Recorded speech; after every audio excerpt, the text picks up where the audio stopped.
മക്കളെ, ഞാൻ പൊതുവായിട്ടൊരു കാര്യം പറയാണ്. നമ്മൾ ഒരു 100 കുട്ടികൾ എടുക്കുകയാണെങ്കിൽ അതിൽ ഏറ്റവും കൂടുതൽ കുട്ടികൾക്ക് ബുദ്ധിമുട്ടുള്ള സബ്ജക്റ്റ് മാത്തമാറ്റിക്സ് ആണ്. എന്താ അതിൻ്റെ കാരണം നിങ്ങൾ ചിന്തിച്ചിട്ടുണ്ടോ? ഒരുപാട് പ്രശ്നങ്ങളാണ് ഓരോ കുട്ടിയും അതിനെപ്പറ്റി പറയാറുള്ളത്. ഒന്ന്, ഇക്വേഷൻസ് ഒന്നും ഓർത്തെടുക്കാൻ പറ്റുന്നില്ല. 2, പകുതി വെച്ച് സ്റ്റെക്കായി പോകുന്നു. 3, പഠിപ്പിക്കുന്ന ടീച്ചറോട് പേടിയാണ്. 4, എനിക്ക് ആദ്യത്തിലൊക്കെ മനസ്സിലാവും, ടീച്ചർ എടുക്കുന്ന സമയത്തൊക്കെ മനസ്സിലാവും, പക്ഷേ പരീക്ഷയ്ക്ക് വരുന്ന സമയത്ത് ഏത് രീതിയിൽ അത് അറ്റൻഡ് ചെയ്യണമെന്ന് മനസ്സിലാവുന്നില്ല. ഇനി ഇതൊന്നുമല്ലാത്ത പ്രശ്നങ്ങളുണ്ടോ? നിങ്ങൾക്ക് ഞാൻ ഈ പറഞ്ഞ 4 പ്രശ്നങ്ങളിൽ ഏത് പ്രശ്നമാണ് നിങ്ങൾ നേരിടുന്നത്? അത് ഒന്നുമല്ലാത്ത പ്രശ്നങ്ങൾ നിങ്ങൾ നേരിടുന്നുണ്ടെങ്കിൽ ഒരു കമൻ്റായിട്ട് രേഖപ്പെടുത്തുക. ഇന്ന് ഈ വീഡിയോയിൽ ഞാൻ പറയാൻ പോകുന്നത് 3 ടിപ്പുകളാണ്. ഇനി വരുന്ന ക്രിസ്മസ് എക്സാമിന് മാത്തമാറ്റിക്സ് എന്ന് പറയുന്ന സബ്ജക്റ്റിൽ നിങ്ങൾക്ക് A+ നേടാൻ വേണ്ട 3 ടിപ്പുകൾ. സോ ഈ ചാനൽ ആദ്യമായിട്ടാണ് നിങ്ങൾ കാണുന്നതെങ്കിൽ സബ്സ്ക്രൈബ് ചെയ്യാൻ മറക്കരുത്. നിങ്ങളുടെ എല്ലാ ഫ്രണ്ട്സിനും ഈ വീഡിയോ അയച്ചു കൊടുക്കുക. ടിപ്പ് നമ്പർ 1, ഇപ്പോൾ ഓണം എക്സാമിൻ്റെ ആൻസർ ഷീറ്റ് നിങ്ങളുടെ കയ്യിലുണ്ട്. അതിൽ നിങ്ങൾക്ക് എത്ര മാർക്ക് കിട്ടുകയാണെങ്കിലും ഇനി ഫുൾ മാർക്ക് കിട്ടിയ കുട്ടി പോലും എഴുതേണ്ട, നോട്ട് ചെയ്യേണ്ട ഒരു കാര്യമുണ്ട്. നിങ്ങൾ എന്തെങ്കിലുമൊക്കെ മിസ്റ്റേക്കുകൾ അതിൽ വരുത്തിയിട്ടുണ്ടോ? ഓരോ ചോദ്യവും എടുക്കുക. അതിൽ നിങ്ങൾക്ക് മാർക്ക് കുറയാനുള്ള റീസൺ എന്താണ് എന്ന് നിങ്ങൾ നോട്ട് ചെയ്ത് വെക്കുക. ആ ചോദ്യത്തിൻ്റെ കാര്യമല്ല എഴുതേണ്ടത്, അവിടെ ഉണ്ടായ റീസൺ എന്താണ്? പകുതി വെച്ച് സ്റ്റെക്കായതാണോ? ഇനി അല്ല, ഇക്വേഷൻ മറന്നുകൊണ്ട് മാർക്ക് കുറഞ്ഞതാണോ? ഇനി ചെറിയ അശ്രദ്ധ കൊണ്ട് എനിക്ക് മാർക്ക് കിട്ടാത്തതാണോ? ഏകദേശം 29 ചോദ്യങ്ങൾ നിങ്ങളുടെ ചോദ്യ പേപ്പറിലുണ്ട്. അതിൽ 20ഓളം ചോദ്യങ്ങൾക്ക് നിങ്ങൾ നിർബന്ധമായിട്ടും അറ്റൻഡ് ചെയ്യേണ്ടതുണ്ട്. സോ ആ 20ഓളം ചോദ്യങ്ങളുടെ ഉത്തരത്തിൽ നിങ്ങൾ വരുത്തിയ മിസ്റ്റേക്ക് എന്ത് എന്ന് നിങ്ങൾ കൃത്യമായിട്ട് നോട്ട് ചെയ്ത് വെക്കുക.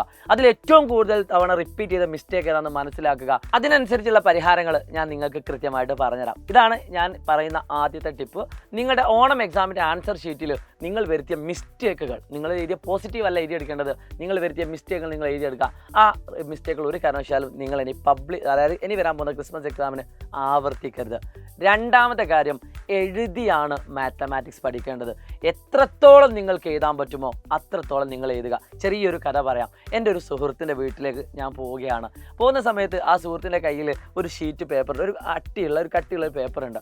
ആ അട്ടിയുള്ള പേപ്പറിൽ അദ്ദേഹം ഒരുപാട് എഴുതി വെച്ചിട്ടുണ്ട്. അങ്ങനെ ഞാൻ ആ പേപ്പർ മറിച്ച് നോക്കി, അതിലും ഒരുപാട്. അങ്ങനെ ഞാൻ മറിച്ച് നോക്കുമ്പോൾ ഒരു ടേബിൾ ഷീറ്റാണ് എനിക്ക് കിട്ടിയത്. നമ്മൾ സാധാരണ വീട്ടിലൊക്കെ ചടങ്ങുകൾ ഉണ്ടാകുന്ന സമയത്ത് അവിടെ വിരിക്കുന്ന ഒരു ടേബിൾ ഷീറ്റ്. ആ കുട്ടി മാക്സിമം, അഥവാ എൻ്റെ സുഹൃത്ത് മാക്സിമം എഴുതി പഠിക്കാൻ വേണ്ടിയിട്ടാണ് ഇങ്ങനൊരു സിസ്റ്റം യൂസ് ചെയ്തത്.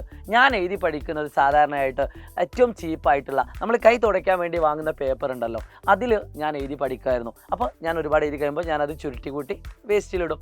അങ്ങനെ മാക്സിമം നിങ്ങൾ കൊണ്ട് എത്രത്തോളം എഴുതാൻ പറ്റുമോ, അതിന് ക്വാളിറ്റി ഉള്ള പേപ്പറൊന്നും വേണമെന്നില്ല. ഇനി പൈസയൊക്കെ ഉള്ള ആളുകൾക്ക് വേണേൽ A4 തന്നെ എഴുതി പഠിക്കാം. ഇനി അതൊന്നും ഇല്ലാത്ത ആളുകൾക്ക് ഒരു കുഴപ്പമില്ല, സാധാരണ ന്യൂസ് പ്രിൻറ്റ് വാങ്ങിയിട്ടും എഴുതി പഠിക്കാം. എൻ്റെ അഭിപ്രായത്തിൽ ഏറ്റവും കൂടുതൽ പൈസ ഉണ്ടെങ്കിലും ഇല്ലെങ്കിലും ഒക്കെ സജസ്റ്റ് ചെയ്യുന്നത് ന്യൂസ് പ്രിൻറ്റുകളാണ്. അങ്ങനെ ന്യൂസ് പ്രിൻറ്റുകൾ നിങ്ങൾക്ക് എഴുതി പഠിക്കാം. ഒരു കാര്യം കൂടി ശ്രദ്ധിക്കുക, നിങ്ങൾക്ക് അറിയാവുന്ന ചോദ്യമാണെങ്കിൽ പോലും നിങ്ങൾ റിപ്പീറ്റ് ചെയ്ത് അത് എഴുതി പഠിക്കണം. ടീച്ചേഴ്സ് ഇമ്പോർട്ടൻ്റ് എന്ന് പറയുന്ന ചോദ്യങ്ങളെല്ലാം നിങ്ങൾ മാർക്ക് ചെയ്ത് വെക്കണം. എന്നിട്ട് ആ ചോദ്യങ്ങളെല്ലാം നിങ്ങൾ റിപ്പീറ്റ് ചെയ്ത് നിങ്ങൾ ചെയ്ത് പഠിക്കണം. അതാണ് രണ്ടാമത്തെ കാര്യം. ഇനി മൂന്നാമത്തെ കാര്യം എന്തെന്നല്ലേ, അത് മറ്റൊന്നുമല്ല, നമ്മുടെ കോൺഫിഡൻസ് ആണ്. എപ്പോഴും ഞാൻ പറയാറുന്ന ഒരു കാര്യമുണ്ട്, enjoy the journey not the destination. അതായത് നമ്മൾ യാത്ര ചെയ്യുന്നതിനെയാണ് ആഘോഷിക്കേണ്ടത്. നമ്മൾ അവിടെ എത്തിയോ ഇല്ലയോ എന്നത് സെക്കൻഡറി ആണ്. ചെറിയൊരു ഉദാഹരണം പറയാം. നമ്മളിപ്പോൾ ഊട്ടിയിലേക്ക് പോവുകയാണ്. ഒരുപാട് തവണ ഊട്ടിയിൽ പോയ ആൾ വീണ്ടും ഊട്ടിയിലേക്ക് പോകാനുള്ള കാരണം എന്താണെന്നറിയോ?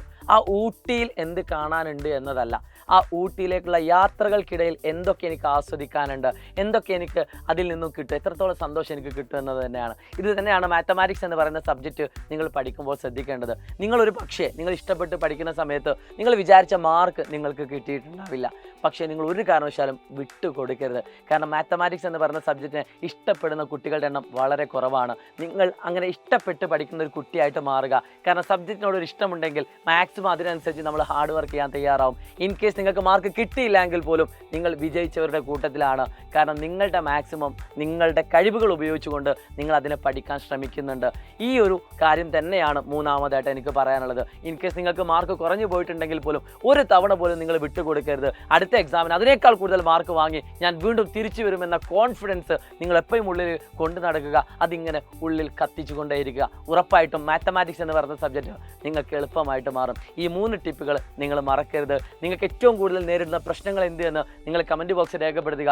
എന്നിട്ട് അതിനനുസരിച്ചുള്ള സൊല്യൂഷൻ വീഡിയോ ആയിട്ട് ഞാൻ നിങ്ങളുടെ മുന്നിലേക്ക് വീണ്ടും വരുന്നതാണ്. അതുവരേക്കും it's me Shahid Ramzan from Silent Learning. By.